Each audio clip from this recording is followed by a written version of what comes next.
సరే నన్ను పిచ్చోడుగానే చిత్రీకరించేవారు. ఎందుకంటే ఎవరింటికైనా వెళ్ళినప్పుడు చుట్టాలింట్లో స్టే చేసినప్పుడు నిద్దట్లో సిఎన్టీ మీటింగ్ కూడా చేసేసేవాడు. నేను నూనె గురించి, అలోవెరా గురించి, స్పిర్లోనా గురించి, ఇందులో 30 గ్రాముల చేపలు, 300 గ్రాముల కోడి మాంసం, ఇలా చెప్పుకుంటూ పోతుంటే ఏంటి ఇటుకైనా పిచ్చిగానే పట్టేసిందని చెప్పి మా అమ్మాలు చెప్తే, లేదు లేదు ఈ మధ్యన ఆడి ప్రవర్తనలో ఏదో తేడా ఉంది, మెంటల్ హాస్పిటల్ కూడా తీసుకెళ్ళడానికి సిద్ధమైపోయారండి ఒక రోజున.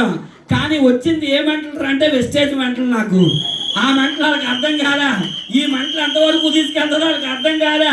ఈ మెంటలు ₹1,00,000 సంపాదించాలనే మెంటలు, ఈ మెంటలు మా ఆవిడ జీవితాన్ని మార్చాలనుకునే మెంటలు, ఈ మెంటలు నా పిల్లల భవిష్యత్తుని మార్చాలనుకునే మెంటలు అని వాళ్ళకి తెలియక నాకేదో మెంటలు వచ్చిందని హాస్పిటల్ తీసుకెళ్దామని వాళ్ళు సిద్ధమయ్యారు.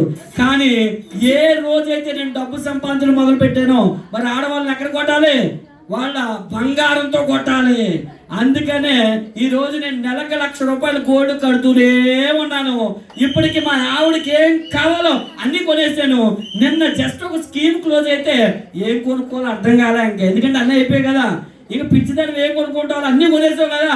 ఇద్దరి కోళ్ళకి చెరువు కోళ్ళకి కేజీ చొప్పున బంగారం కొంటానన్నా కదా. మనకు వెయిట్ ఇంపార్టెంట్, వస్తువు ఇంపార్టెంట్ కాదు. ఏది కావాలంటే అది కళ్ళు మూసుకొని తీసుకో, గ్రాములు ఉంటే చాలు మనకని చెప్పే స్థాయికి తీసుకెళ్ళానండి. ఎక్కడి నుంచి? వాళ్ళ కన్నాలు కొట్టే స్థాయి నుంచి ఈరోజు బంగారం వెయిట్ మాత్రమే చూసి తీసుకునే స్థాయికి వెళ్ళానండి. చూసారా జీవితం ఎలా మారిపోయిందో? అదే నా వైపు మళ్ళీ నా జీవితంలో కారు కొనలేనన్నది కదా, ఇల్లు కొంటానని చెప్పాను. ఇల్లు కొంటానంటే నీ మొఖానిక, నీ బతుక్క ఇల్లా? మన జీవితానికి ఇల్లు ఒకటి, నా కర్మ నిన్ను చేసుకోడు అని అంటే మనకు ఎలా ఉంటుంది? ఎలాగైనా కొనాలనిపిస్తుంది. ఎందుకంటే మోటివేషన్ ఇస్తుంటే తీసుకోకుండా ఉంటామా? ఆ మోటివేషన్ ఇస్తుంది కాబట్టి ఆ మోటివేషన్తో ఒక ఫస్ట్ చిన్న స్థలం కొని ఇల్లు కట్టాను. అంతే నా బతుకు అన్నది. ఇలాంటి ఇంట్లోనే నేను పెడతా ఉన్నది.